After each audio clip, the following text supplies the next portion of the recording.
las dudas que preguntan nuestros compañeros también. Nos planteamos otras sobre la conveniencia de esto y cómo puede ser. No sé si alguien nos va a informar más o solo basta con el mensaje que nos han enviado. Pienso o considero de que no les van a decir nada más. Seguramente les van a consultar, sí, pero es, creo, interés propio de ustedes mismos investigar y consultar y preguntar todas las inquietudes a la directora de la carrera. ¿Sí? Eso es importantísimo que ustedes se orienten y tomen la decisión, ya que les han dejado a ustedes tomar esa decisión. Sin embargo, yo pienso que digamos, esta reprogramación es con el fin de disminuir el tiempo de formación de ustedes. Ahora, es con el afán también que después ustedes sigan un posgrado o estudios de especialización ya más específicos. Por lo tanto, quedarse mucho tiempo en la universidad, creo que en muy pocos casos les puede convenir, excepto en los que hay algunos estudiantes que les gusta vivir en la universidad y hasta los 40 años siguen siendo estudiantes, que no creo que sea el caso de ustedes.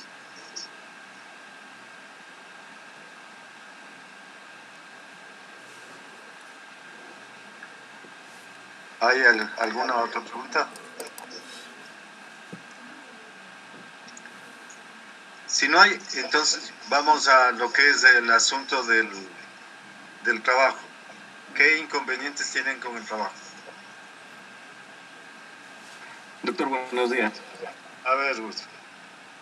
No sé cómo deberíamos tomar el objeto del sismo extremo. A ver, primero, Paul.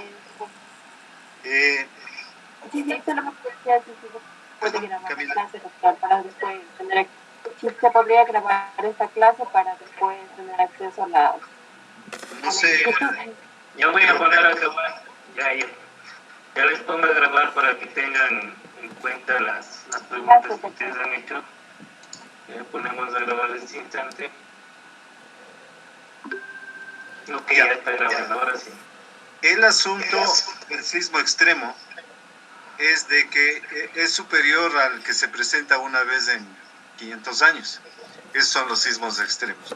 En realidad, en la norma, en la NEC, existe para edificaciones y está considerado los sismos extremos. Pero en este caso, lo que es sugerido, y le mandé yo a Camila esa información, es de que se tome un coeficiente 1.25 a la aceleración, a Z, no es la aceleración, sino a la relación Z de lo que corresponde al proyecto, o sea, al sismo de proyecto. Eso en la práctica es un poco más, es 1.5, a veces inclusive se llega a otras condiciones, dependiendo de la zona sísmica, que puede ser 2 el coeficiente, o sea, se duplica esa relación con respecto a la aceleración. Pero en este caso, para que no salga muy gruesa o obesa la presa, simplemente les puse el coeficiente 1.25. O sea, a la aceleración de la zona sísmica en la que está, le multiplican por 1.25. Eso es el valor de Z.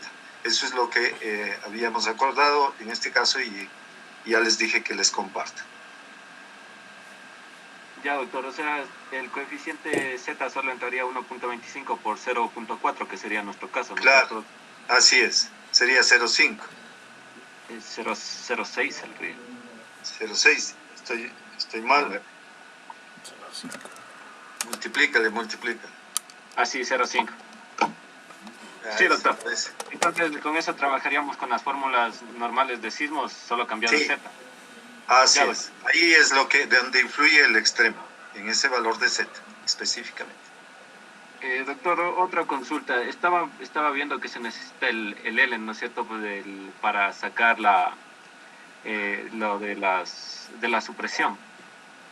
Y nos menciona que debe tomarse un L1 mayor a 1 metro y como mínimo recomendaba en su libro que se tomen 2. De ahí Sí, tomábamos el ancho de la galería que son 3 metros y tomamos un L total de 5 sí. metros. Ya, pero no nos menciona cuánto tenemos que poner la galería, a qué altura tendríamos que poner de la cimentación o del nivel de la solera. No sé si nos podría aclarar eso, doctor. Verás, en realidad depende mucho del nivel de aguas abajo. Hay veces de que la galería se le hace coincidir con el nivel máximo de aguas abajo, la cota. Sí, cuando está muy alta el nivel, porque hay sitios donde el nivel de aguas abajo es altísimo, entonces se le pone más bajo, generalmente a la misma distancia de 1 o 2 metros de la cimentación, y se toca poner ahí sistema de bombeo para evacuar el agua. Entonces, para no tener un sistema de bombeo, lo que se hace es escoger una cota que esté sobre el nivel de aguas abajo para, por gravedad, descargar el agua hacia aguas abajo a través de unos conductos. No sé si... Ya, doctor, sí. O sea, tendríamos que colocarle, como nuestro nivel de aguas abajo no es muy alto, sería recomendable colocarle a esa altura, ¿no? A esa altura, sí, a esa altura más o menos para... O sea, lo que se coloca es unos centímetros más para que haya una... Aunque, mira, en el instante en que sube el nivel, que no es muchas veces, o sea, cuando llegas a un nivel extraordinario, digamos así, el agua eventualmente puede entrar, o sea, tener algún problema, pero después baja el nivel del agua y se descarga todo. O sea, normalmente esa es la cota que se le pone. Ya, doctor. Una última pregunta, doctor. Nuestro tipo de suelo para el café, ¿qué le deberíamos tomar? Ahí puedes tomar cualquiera, indicando de que aparentemente es buena o lo que sea, puedes tomar cualquiera de los coeficientes. Ahí Ya, doctor. ves, en el texto lo que se pone es de acuerdo a la información que tenemos, se supone que es de tal tipo de material, tal roca o lo que sea, y por lo tanto tomamos el coeficiente tal. Eso Claro, te dejo ya claro, la porque... decisión tuya. Claro, Ya, no puedes doctor. tomar de un suelo malo porque está en roca. Ya, doctor, muchas gracias. ¿Alguna otra inquietud de los compañeros?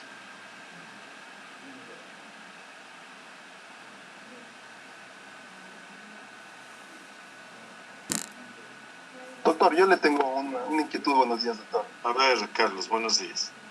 Doctor, es con respecto a la corona, al ancho de la corona. Sí, Entonces a mí me salió de 4.48, pero ya. yo le adquirí de 5.50 para hacerle una vía de 3,50 m y dos veredas de 1 metro, 1 metro. Me ¿Estaría parece bien muy bien. o hay algún inconveniente? No, no hay ningún inconveniente. Lo único que tú diseñas o colocas de acuerdo a las conveniencias. Por ejemplo, tú has decidido poner veredas en buena hora porque se vea bien, y todo eso es parte del diseño y la decisión en este caso, del ingeniero que está realizando el trabajo, el decidir qué colocas. Lo único que debes hacer es poner la fórmula, decir, tanto me salió, pero porque necesito esto, esto otro, lo colocamos. Ahora, las veredas se las puede poner en cantilever, ¿no? Si es que quieres. Si no, ahí ves. Para que no sea mucho hormigón, digamos. Pero Ya, listo. como tú Listo, quieres. doctor. Muchas gracias. De nada.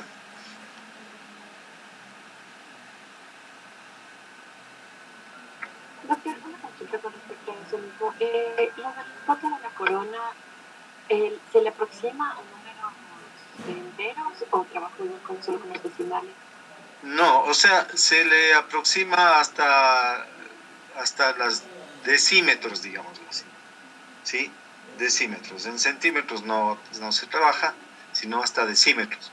Pero depende mucho. Por ejemplo, en este caso, en el ejemplo que nos dio Carlos, lo mínimo que podría ponerse es 4.5. O sea, no puede poner el valor de 4, me parece que oí 4.47, algo así. Entonces, debe ser 4.5, puede ser 4.6.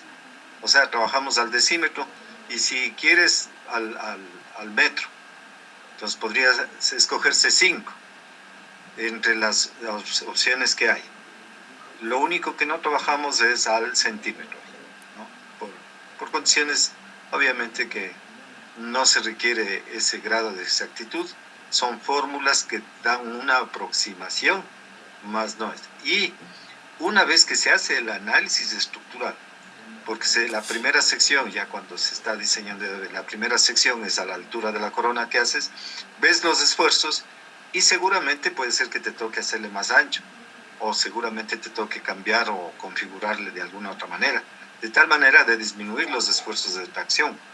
Como ustedes vieron en las simulaciones que presentamos, en las partes que sobresalen, las pilas, la corona, siempre se presentan esfuerzos mayores que los de la otra parte del cuerpo. Por lo tanto, el cálculo estructural es el que te define, o en este caso el cálculo de los esfuerzos te define si está bien el ancho de la corona o no está bien. Por lo que no necesitas aproximarle, o sea, digamos, trabajar al centímetro, sino a los decímetros.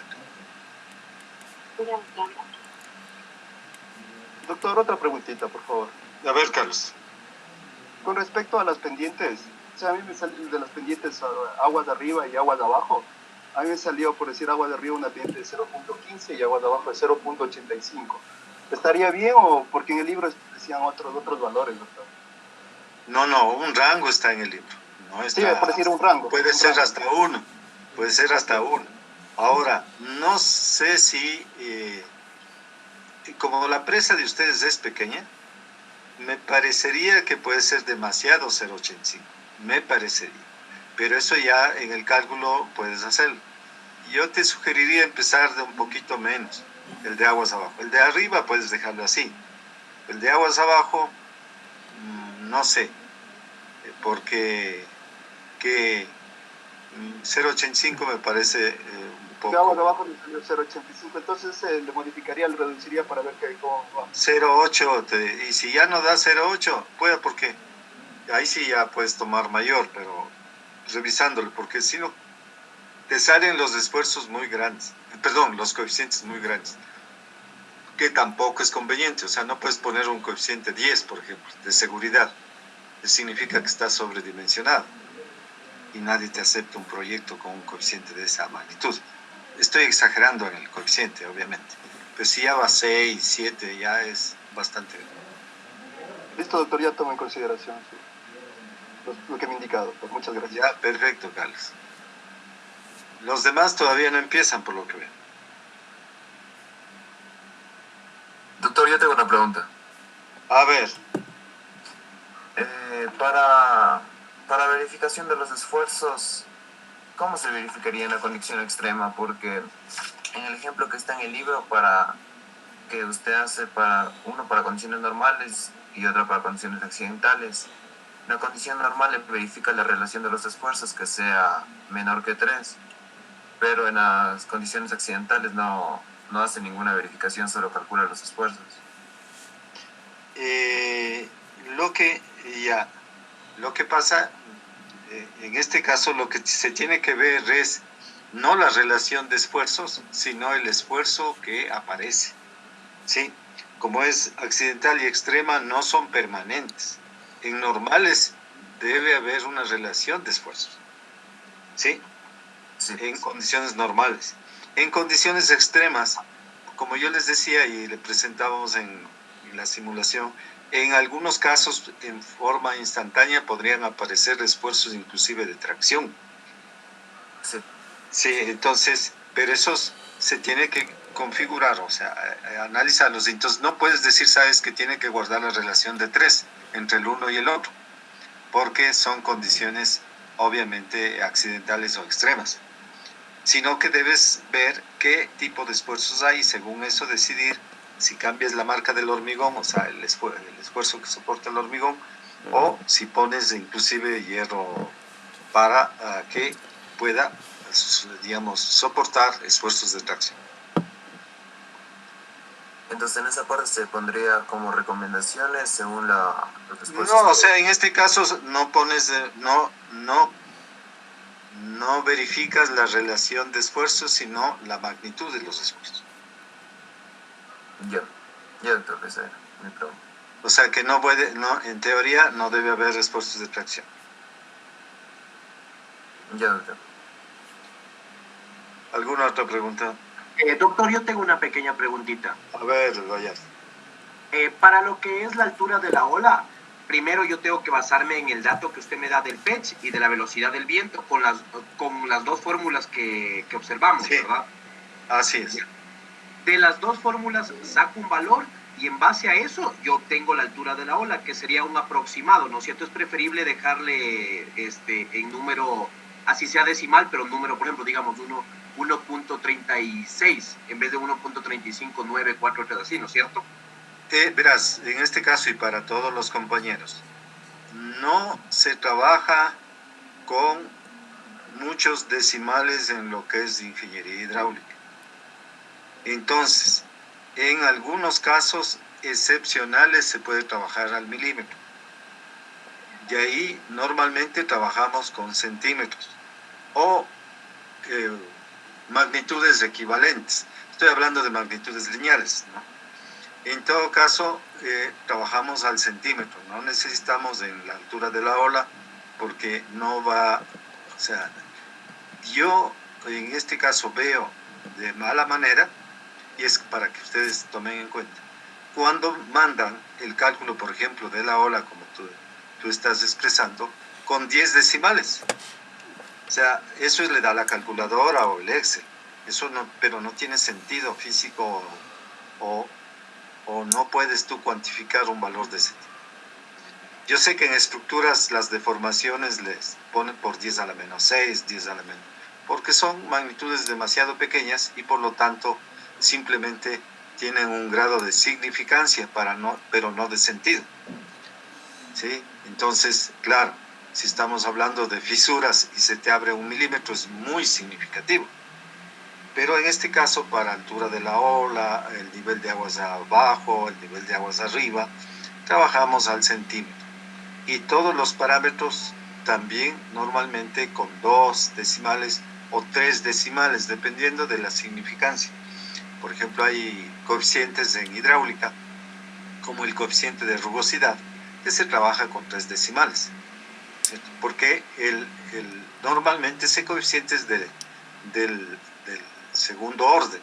Entonces, por eso se trabaja con 3 decimales. Pero en las demás magnitudes, por favor, redondear esos valores. O sea, no debe trabajarse porque simplemente se ve un grado de despreocupación, o sea, que no le importa lo que salga. Eso quiero decir. Cuando tú dejas sin redondear, significa que no te importa lo que salga con tal de que tengas un valor y ya está. No es así. Uno tiene que ir razonando el grado de significado que tiene cada magnitud. Entonces es correcto redondear en ese sentido. Y eso para todos los compañeros, por favor. Correcto, doctor. Muchas gracias. ¿Alguna otra pregunta? Inge, otra cuestión. A ver, En los coeficientes de pérdida de carga inicial y coeficiente de porosidad de la zona, ¿cómo le tomaríamos eso? En su ejercicio le toma el coeficiente de pérdida de carga inicial 0.06 y este varía entre 0.05 y 0.08. No sé si tomaríamos el 0.06 ahí o puedes decir, en medio. ahora, mira, el asunto es, la decisión es en función de qué concepto tienes del tipo de material que está en la fundación. O sea, en este caso es un rango en el que dice, si es que es bastante fisurado o bastante fisurada esa roca, entonces el coeficiente es menor, pero si es más compacta, el coeficiente es mayor. Entonces puedes tomar cualquier valor en realidad. Simplemente dices, yo estoy considerando de que la roca está buena, y entonces se pierde más energía. De eso depende. De ahí puedes escoger cualquier valor. Eso sería en los dos coeficientes, doctor. Claro, es que eso depende de esas circunstancias. Ya, doctor, muchas gracias.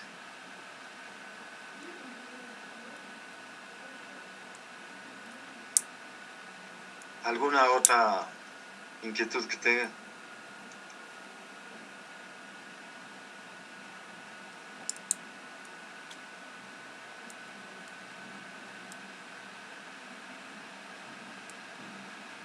Doctor, yo tengo otra pregunta. Dime. Para la condición que nos tocó, la EE2, nos dice también ola sísmica. Ahí también se debería calcular una presión por oleaje con la ola sísmica. Claro, ahí igual que se hace en la condición extrema en el libro, tienes Ajá. tú un cálculo de la ola sísmica, ¿no es cierto? Entonces hay dos formas de calcular. Una es a través del coeficiente, digamos, de la intensidad del sismo, y otra es a través de la fórmula I que hay. Entonces tú puedes calcular y decir, con esta me da más y con esto determino. Entonces con esa altura de la ola calcularía el P y el Claro, momento. hay que calcular obviamente en cada uno de estos de acuerdo a la carga que estás considerando. Ya.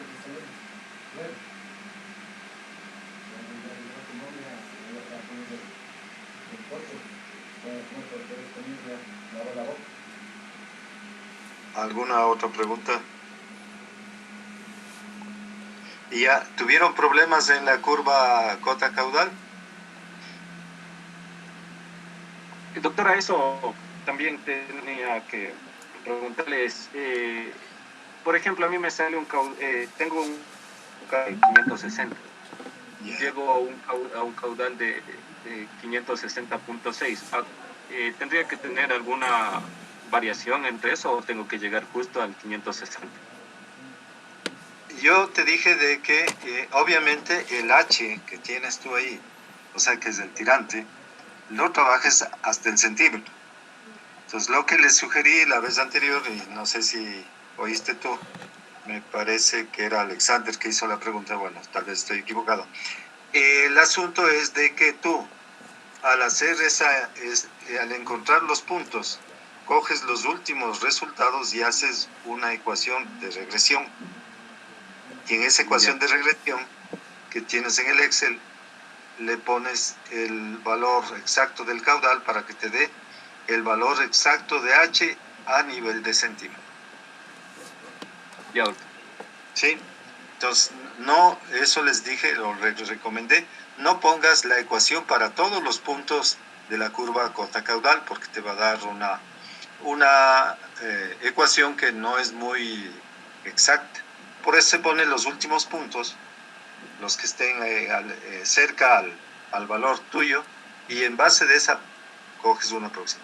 Generalmente puede ser una ecuación lineal inclusive o una de segundo orden o rara vez logarítmica o exponencial, pero que te dé el valor más exacto. Y eso se calcula con, obviamente, el R cuadrado que te da en el Excel, ¿no? Si es 1, entonces es buena coincidencia.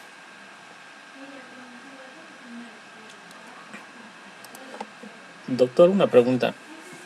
A ver eso. Respecto a ese de coger el caudal exacto, también se podría hacer una interpolación lineal, porque en mi caso estaba cogiendo el punto inicial y el punto final. Estaba haciéndole una interpolación metiéndole caudal exacto. No.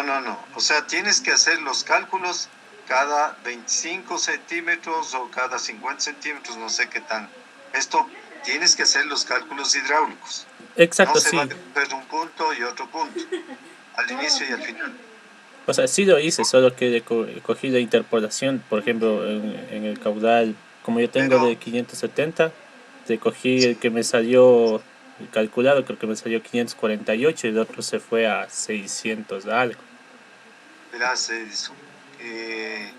no sé qué tan difícil te hace para ti poner unos 4 puntos en el Excel y hacer una ecuación.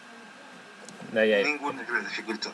O sea, no es yo o sea, me demoro menos en el Excel hacer esa interpolación hacer esa ecuación que de hacer la interpolación. Se demora hasta menos y es más exacto. No porque la regla de 3 no funcione, sino que eso está suponiendo que es una condición lineal y no siempre es lineal, o sea, es una ecuación lineal. Porque siempre hay un grado de curvatura que puede ser de que sea significativo o no sea significativo. No te puedo decir, pero si tú me muestras la ecuación o el gráfico, yo te puedo decir ahí, por lo menos tiene que estar una curva de tal orden. Ya, doctor.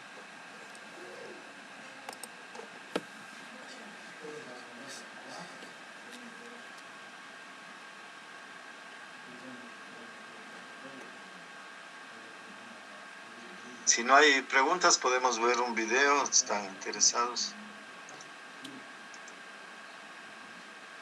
Doctor, vuelvo a repetir igual la pregunta sobre de las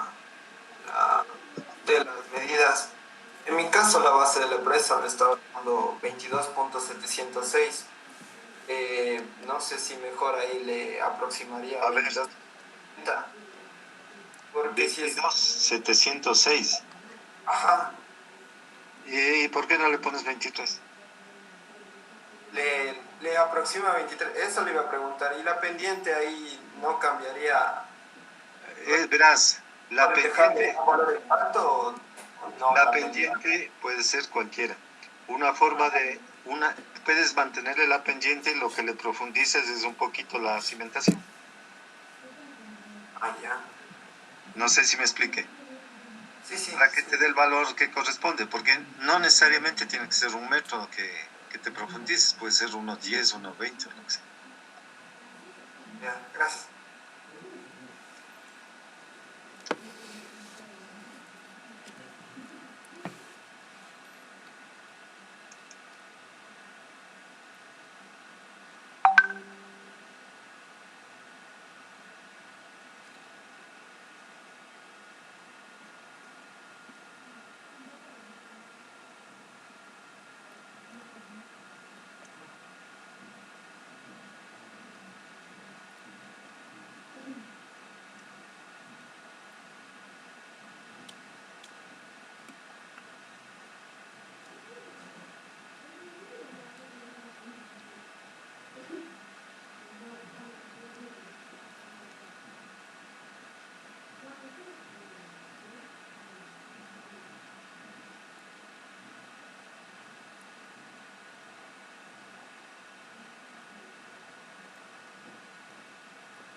Ahí están viendo la pantalla.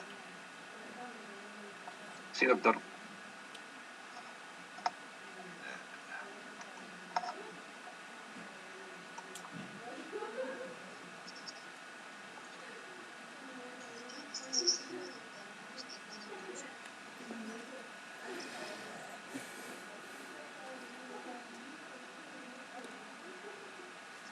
No se está escuchando, doctor.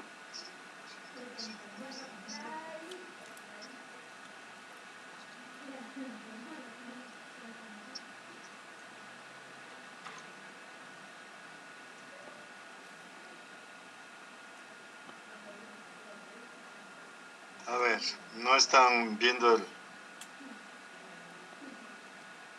Sí se ve el video, pero no se escuchaba. creo que una pestaña de Chrome será o una ventana, ¿no?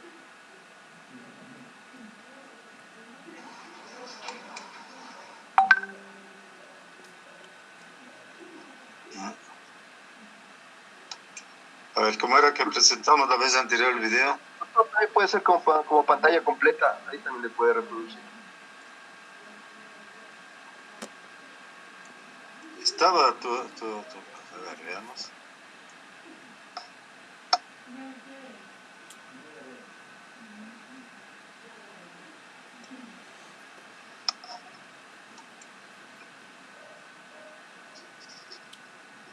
Ahí sí se oye. Todavía no se escucha. Entonces no es por ahí.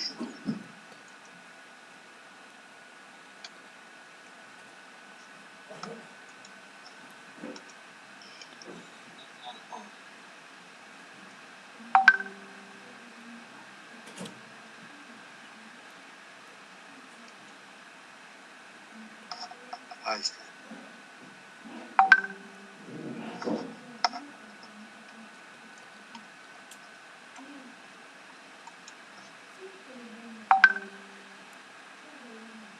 Colbún, Central Hidroeléctrica Angostura. Colbún es una empresa chilena dedicada a la generación de energía que abastece cerca del 20% del consumo de electricidad en la zona comprendida entre Taltal y Chiloé. Su infraestructura energética comprende 23 centrales de generación. A continuación conoceremos en detalle la Central Angostura, la mayor central hidroeléctrica construida en Chile desde el año 2004, la cual entró en operaciones en abril de 2014. La central se encuentra ubicada en la 8ª región, 63 kilómetros al suroriente de la ciudad de Los Ángeles, en la cuenca del río Biobío. La presa y el embalse se ubican entre las comunas de Santa Bárbara por el norte y Quilaco por el sur.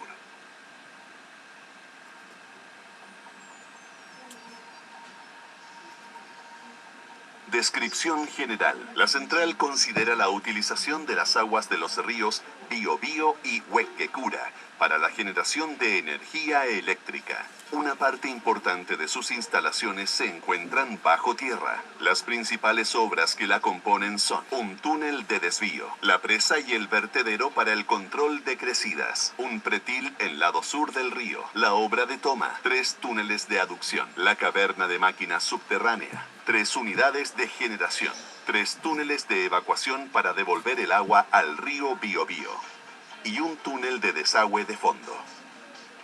Generación de la energía. El proceso de generación eléctrica se produce cuando el agua del embalse, después de entrar por la boca toma y recorrer los túneles de aducción, llega a las 3 unidades generadoras ubicadas en la caverna de máquinas. Es así donde, utilizando la fuerza del agua, se produce la energía eléctrica. Una vez que el agua ha sido utilizada para mover las turbinas, esta es devuelta en su totalidad y sin alteración al río Biobío. Sistema de desvío. El túnel de desvío es una obra temporal excavada en roca de 15 metros de diámetro, 300 metros de longitud y revestido con hormigón armado. La construcción del túnel de desvío permitió desviar las aguas del río Biobío e iniciar la construcción de la presa. Su portal de entrada posee una estructura de compuertas, las que una vez cerradas permitieron el llenado del embalse. El túnel de desvío estuvo en servicio 624 días. Presa. La presa corresponde a un muro perpendicular al eje del río Biobío, construido con una base de hormigón compactado rodillado, HCR, con un largo de 160 metros y una altura media de 50 metros. La presa está fundada en el lecho del río, para lo cual se realizó previamente un trabajo de limpieza de la roca del lecho e inyecciones de lechada de hormigón que permitieran empotrar la presa. De esta forma, la presa fue anclada al lecho del río garantizando los máximos estándares de seguridad. Vertedero. Construido con hormigón convencional, el vertedero o evacuador de crecidas se encuentra en la parte superior de la presa y dispone de 6 vanos de compuerta. Cada vano tiene un ancho de 13,2 metros que aloja una compuerta radial de servicio de 17 metros de altura. Estos vanos pueden alojar además una compuerta de emergencia, utilizada para el mantenimiento de la compuerta radial.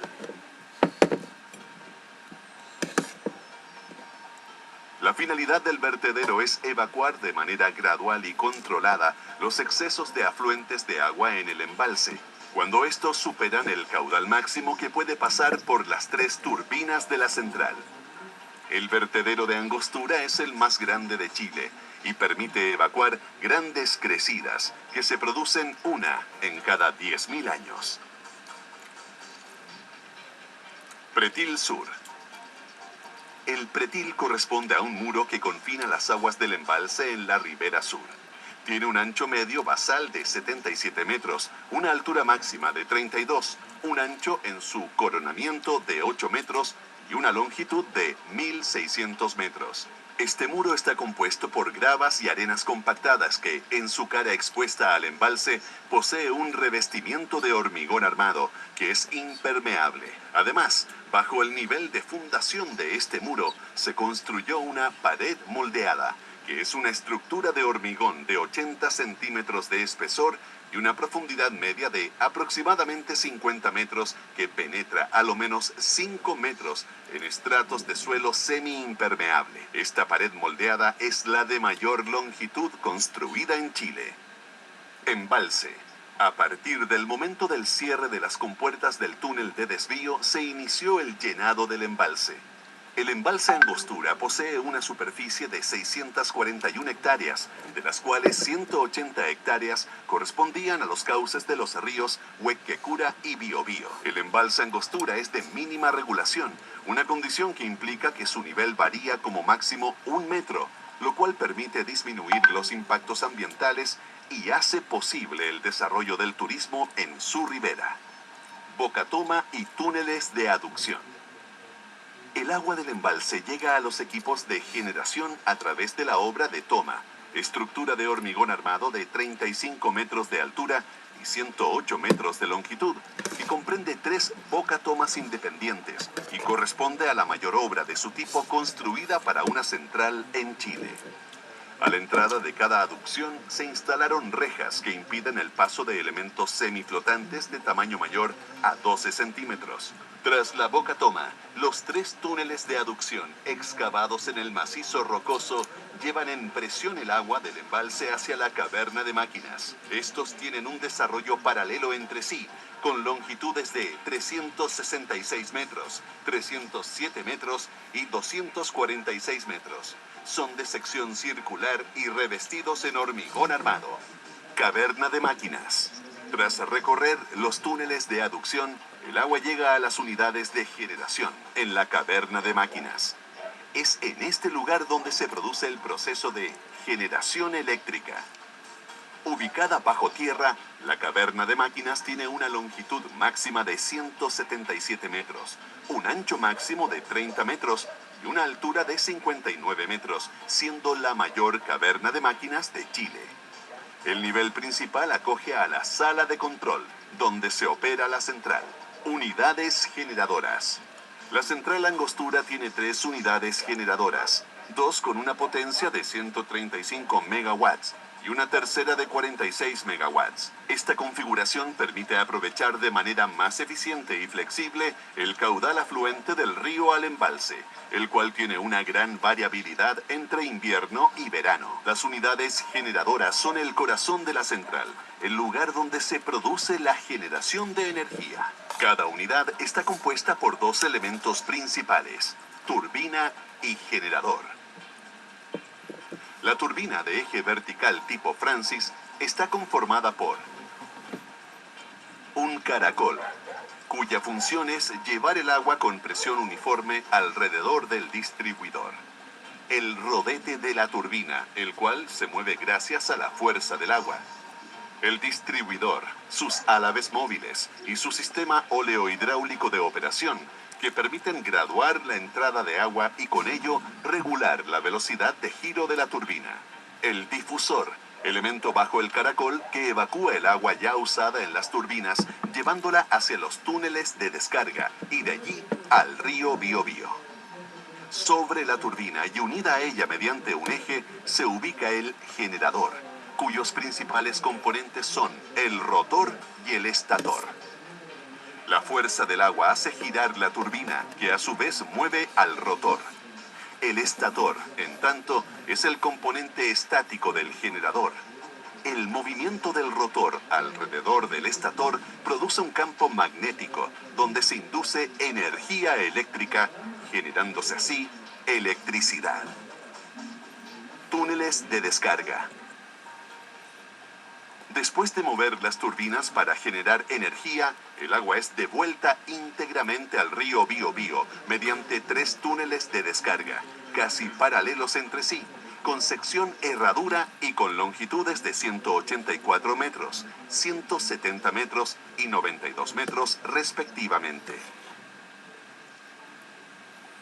Subestación eléctrica encapsulada GIS.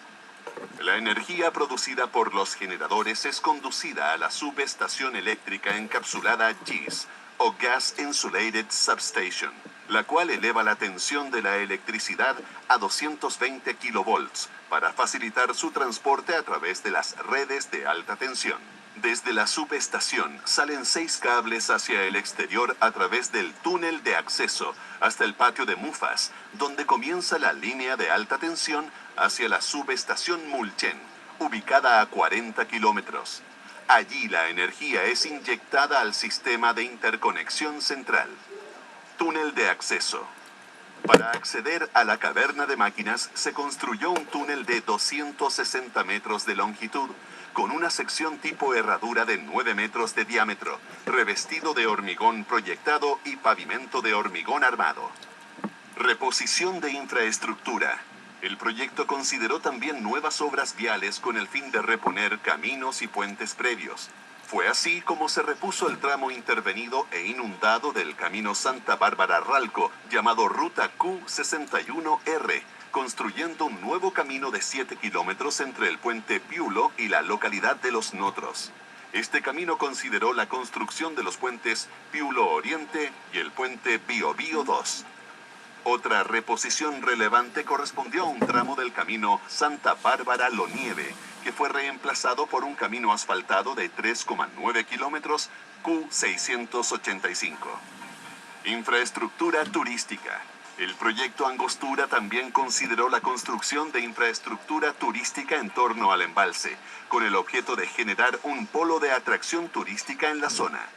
Las obras del Parque Angostura incluyen un mirador, un sendero, 3 camping, un centro de visitantes, un arboretum y 2 playas de acceso público operando y disponible a la comunidad.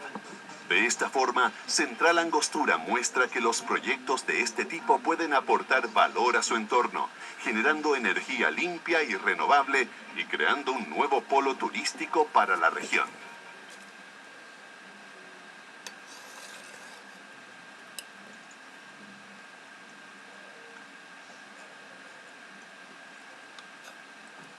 Bueno, ¿alguna inquietud que tengan con respecto al video?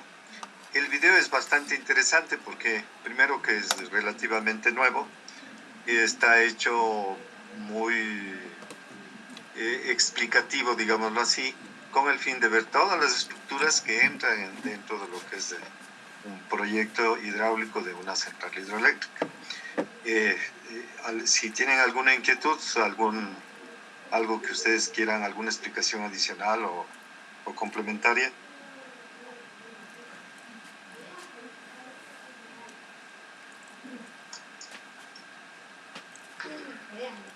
Están dormidos, Bosito.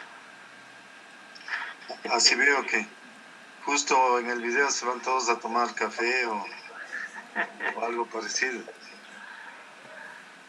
¿Y esta central con cuántos metros está trabajando? ¿Con qué caudal? Sabe que no,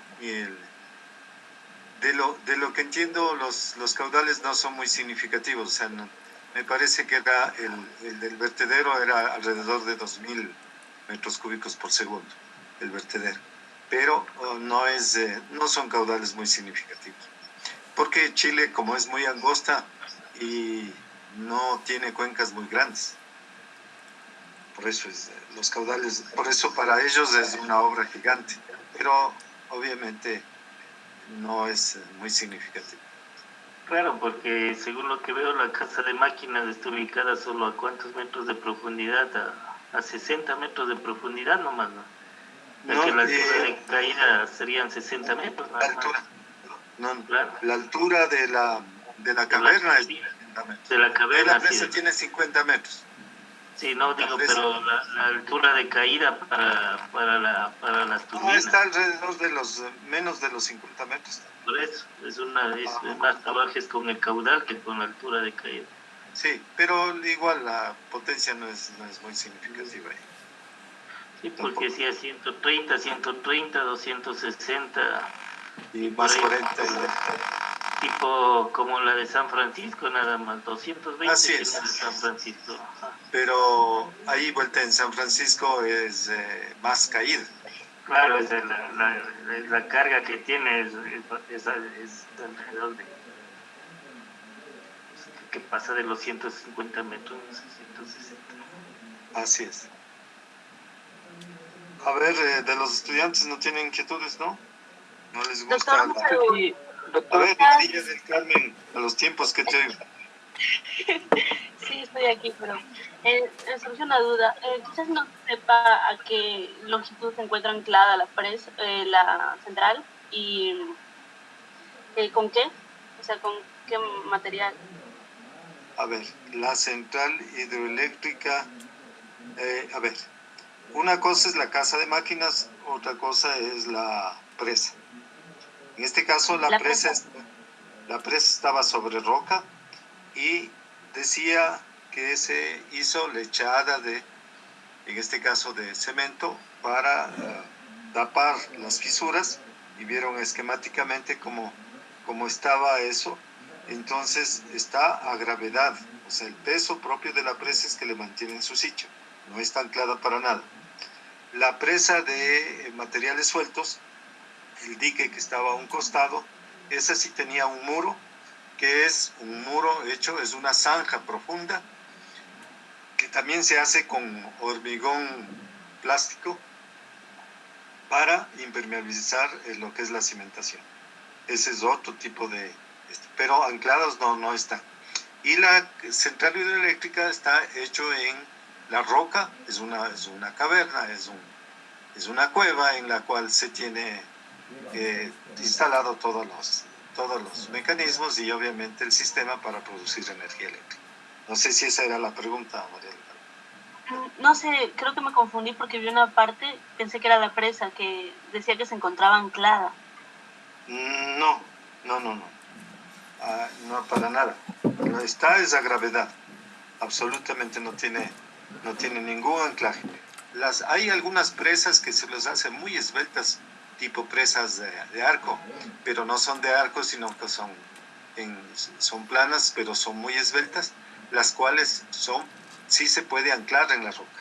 Cuando la roca es buena, les haces delgadita y le anclas como una pared de hormigón postensado, pero es otra tecnología. Muy poco se usa por acá por el asunto de que entra mucho hierro y nosotros no producimos hierro. Pero los países que producen hierro no tienen problema en hacer esos. Serían presas postensadas. ¿Alguna otra pregunta? ¿Alguien también quería preguntar algo? Sí, doctor. Era parecida la pregunta de María del Carmen. O sea, creo que ella se refería al anclaje al momento que decía que se hacían las perforaciones y se le colocaba la echada, o sea, se simulaba como que un anclaje de la presa. No es anclaje, es mejoramiento de la cimentación. Y eso, en este caso, ustedes vieron de frente la imagen, y entonces se puede... A ver, déjenme ver a ver si les puedo ubicar esa parte del video.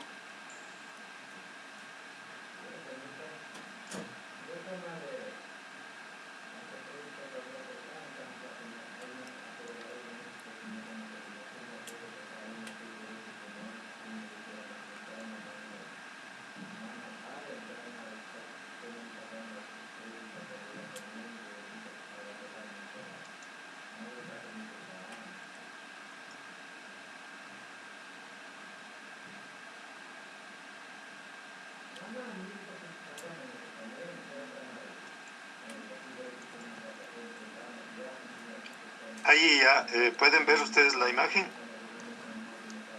Sí, doctor. Sí, se observa bastante, sí. Ya, perfecto. Entonces, el terreno natural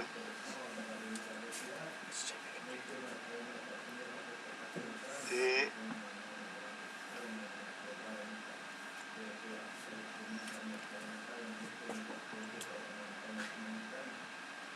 Bajo de limpieza de la roca del lecho, ahí dice, es la limpieza del lecho del río.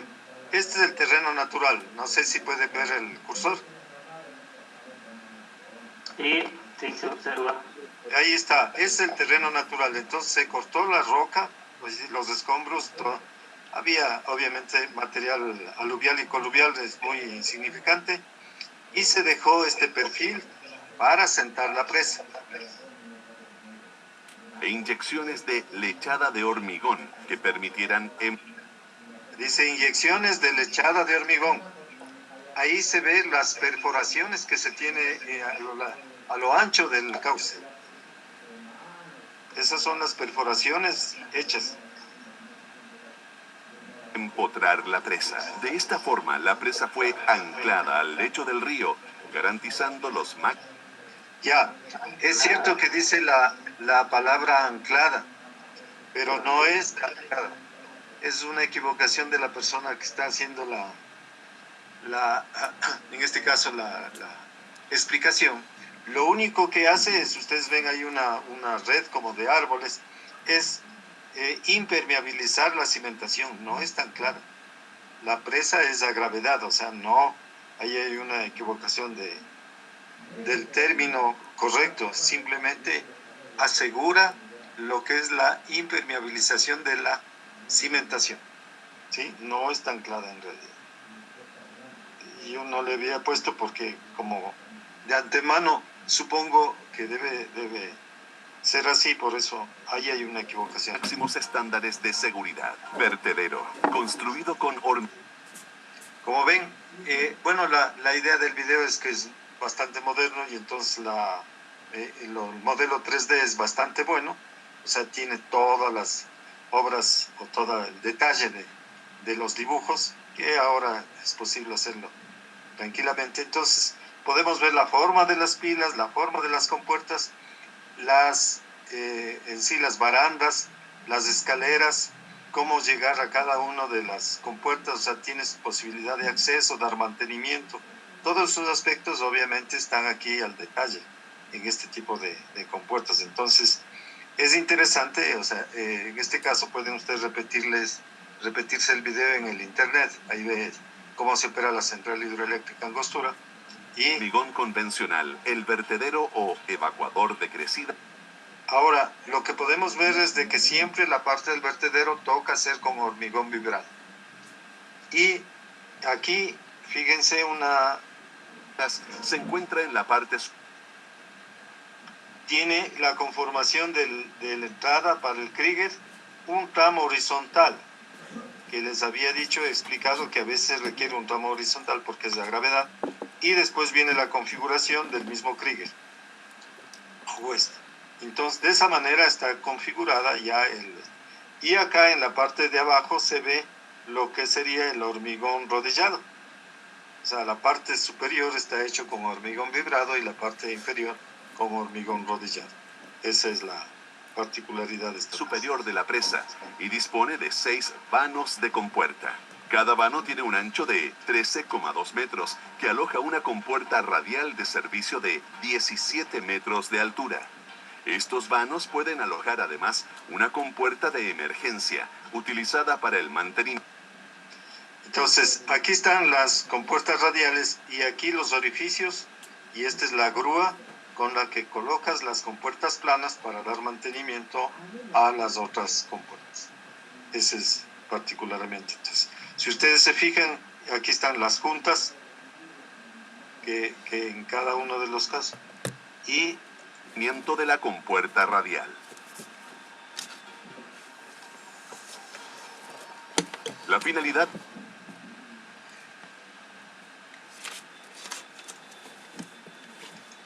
ya, esa era, sí, es una equivocación en la explicación nada más, pero no es tan claro. ¿Alguna pregunta? Muchas gracias.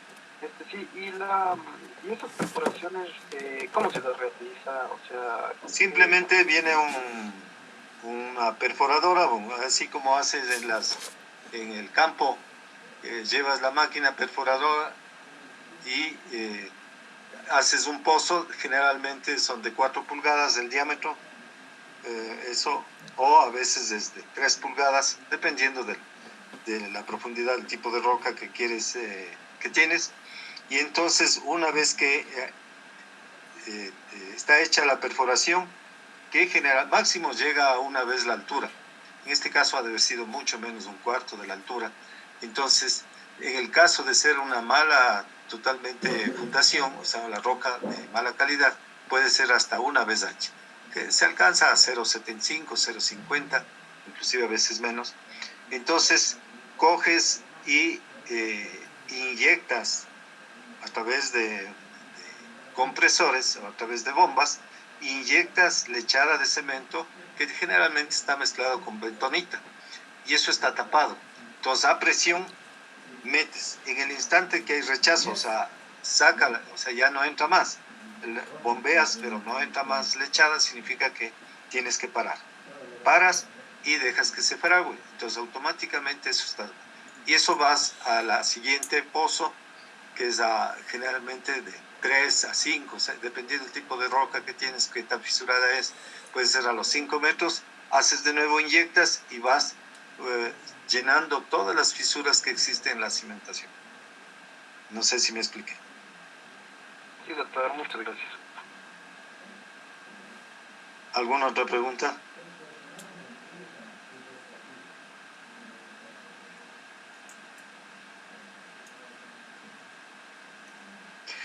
Si vieron ustedes, hay dos turbinas que son mucho más grandes y una pequeñita en esta central hidroeléctrica. En el Coca-Cola Sinclair también hay eso, ¿verdad?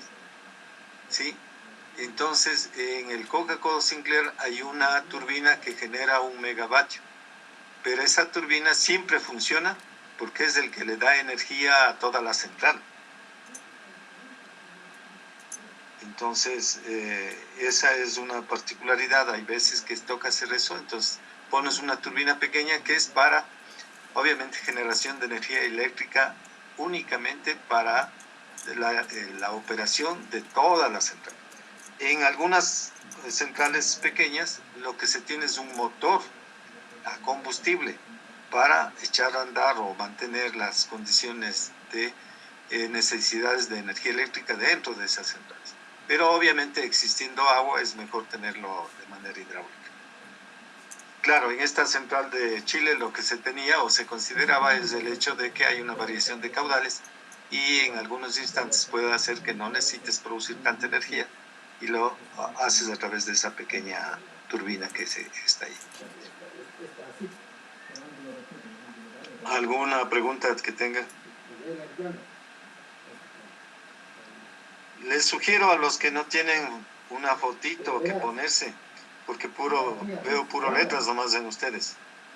Aunque sea pidan prestado a algún artista o artista de cine que les preste y pongan para identificarles, a ver quiénes son. Sí, de algunos sí me acuerdo, pero de otros ni siquiera tengo idea de quiénes serán, a pesar que están con letras ahí dentro de lo que es la pantalla. Así que no les ha de costar mucho tomarse una selfie con la mejor posición y en vez de que aparezcan letras, aparezcan la foto de ustedes. Les sugiero, no sé si el doctor Mazalán está de acuerdo con... Más que sea la de la vecina que pongan algo ahí. O del vecino. O del vecino. O de su pareja. La foto de la iglesia ahorita que está de moda en las redes sociales.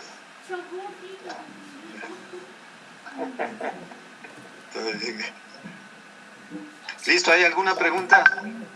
Bien, chicas, si no hay ninguna pregunta, muchas gracias. Me quedo retrasando un minutito, así que el próximo día miércoles continúen. De igual manera, el doctor les va a acompañar una horita para lo que es las preguntas que tengan con respecto al avance del trabajo, pero veo que realmente son 3 o 4 personas que únicamente las que están avanzando, ¿no? Después el resto no estará pidiendo prórroga de plazo o dudas. Ya venga aquí el doctor está con plena disposición para ayudarles en cualquier inquietud que ustedes tengan, así que ya dependiendo únicamente de ustedes. Muy bien, chicos, gracias por acompañarnos y se desconectan por favor. Gracias, doctor, hasta luego.